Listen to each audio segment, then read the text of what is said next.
حمد ہے اس ذات باری تعالیٰ کی جو سارے جہانوں کا مالک ہے، اور درود ہے حضور اکرم حضرت محمد صلی اللہ علیہ وآلہ وسلم کی ذات مبارکہ پر۔ اللہ سے دعا ہے کہ وہ ہمیں دنیا و آخرت کی تمام بلائیاں عطا فرمائے۔ بسم اللہ الرحمن الرحیم۔ السلام علیکم۔ آج 23 نومبر اور بدھ کا دن ہے، 27 ربیع الثانی ہے۔ سب سے پہلے بات کریں گے اسلامی امارات افغانستان کے پولیٹیکل اسسٹنٹ مولوی عبدالکبیر صاحب نے صوبہ بغلان کے ضلع بارکر کے بزرگوں والا شخصیات اور مذہبی اسکالر سے ملاقات کی۔ شرکا نے مولوی صاحب سے کہا کہ مجاہدین نے ملک و قوم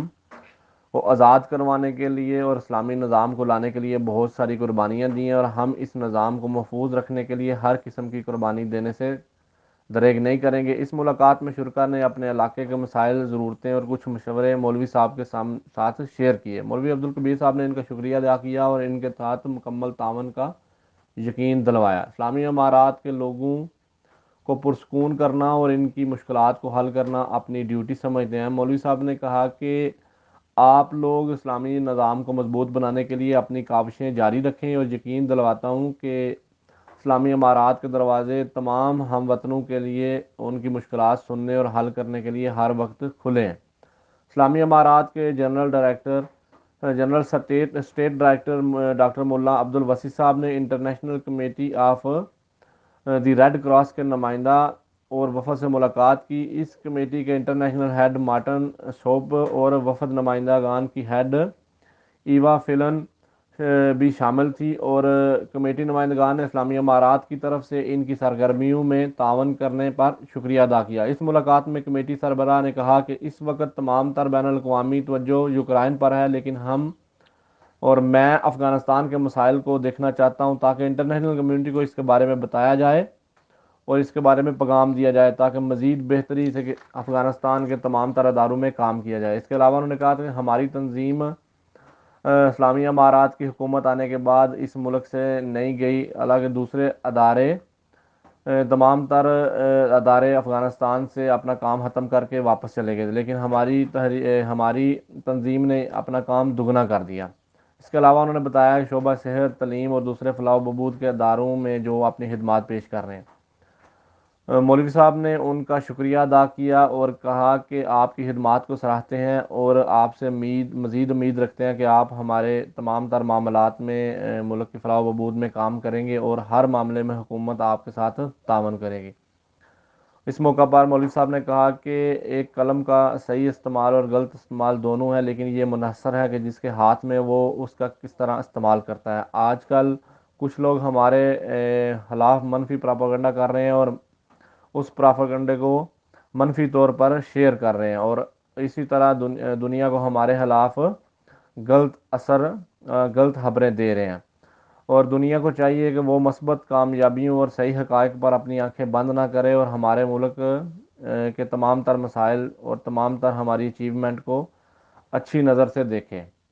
اس کے علاوہ انہوں نے حکومت کی طرف سے کی جانے والی کچھ کام اس کمیٹی کے سامنے رکھے، اور انہوں نے کہا کہ ہم اس قابل ہو گئے ہیں کہ ہم مختلف فیلڈز میں اپنے لوگوں کی مدد سے عوام کی خدمت کر رہے ہیں۔ اس کے علاوہ الحاج ملا عبدالغنی برادر ہند نے مس اینک منصوبے کے بارے میں ایگزیکٹو وائس پریزیڈنٹ مسٹر او مین سے ملاقات کی۔ اس ملاقات میں اس منصوبے پر عمل درآمد اور اس کی پریکٹیکل معاملات پر گفتگو کی ہوئی۔ اس معاملات میں اکانومک ڈپٹی صاحب نے افغانستان میں سرمایہ کاری کے نئے مواقع کے بارے میں بتایا اور کہا کہ اسلامی امارات اس منصوبے کو شروع کرنے کے لیے مکمل طور پر تیار ہے اور اس کے متعلق ہر قسم کے تعاون کرنے کے لیے تیار ہے۔ کمپنی کے نمائندہ مسٹر او مین نے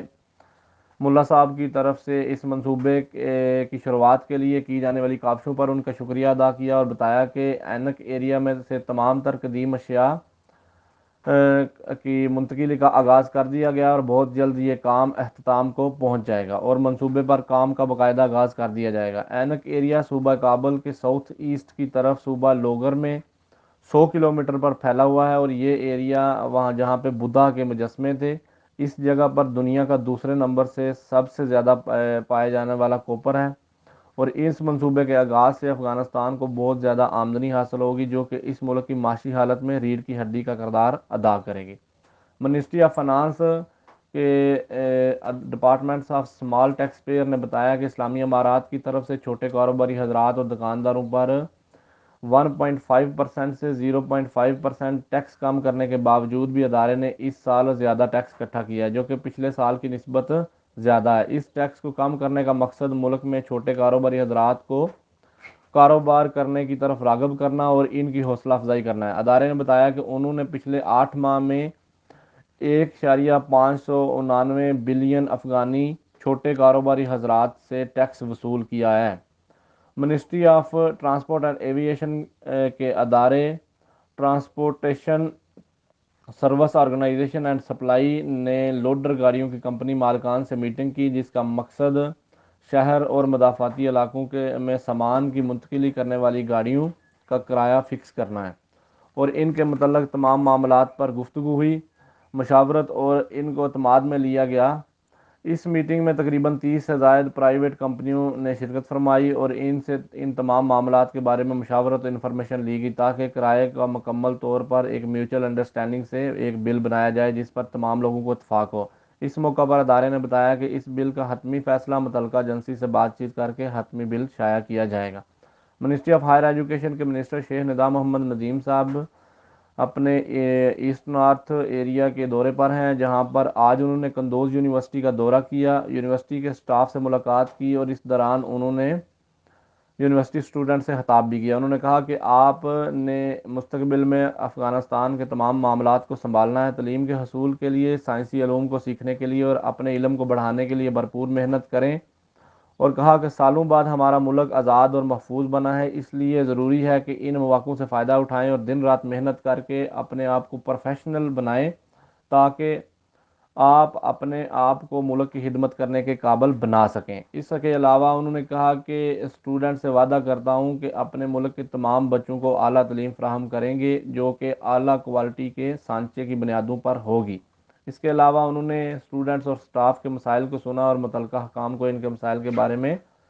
مسائل کو حل کرنے کے بارے میں کہا۔ کابل پولیس کمانڈر نے بتایا کہ پولیس نے کابل کے 18ویں ضلع میں کارروائی کر کے 1,01,00,000 افغانی، $8,000 اور 195 ملین ایرانی کرنسی چوروں سے قبضے میں لی ہے، اور اس کے علاوہ انہوں نے بتایا کہ یہ رقم 2 کرنسی چینج سینٹر سے چوری کی گئی تھی جو مالکان کو واپس کر دی گئی۔ ہر قسم کی رکھوالی کی جا رہی ہے، لوگوں کو اچھے حالات دیے جا رہے ہیں، کاروبار کے ان کے تمام مال اور جانوں کی حفاظت کی جا رہی ہے، اور جب کسی ملک میں انصاف مل رہا ہو تو وہاں پہ ہر انسان کا دل کرتا ہے کہ وہ اپنی زندگی یہاں پہ گزارے، کیونکہ انصاف سے زندگی بڑی اچھی اور خوبصورت ہو جاتی ہے۔ آج کے لیے اتنا ہی، بہت شکریہ، جزاک اللہ۔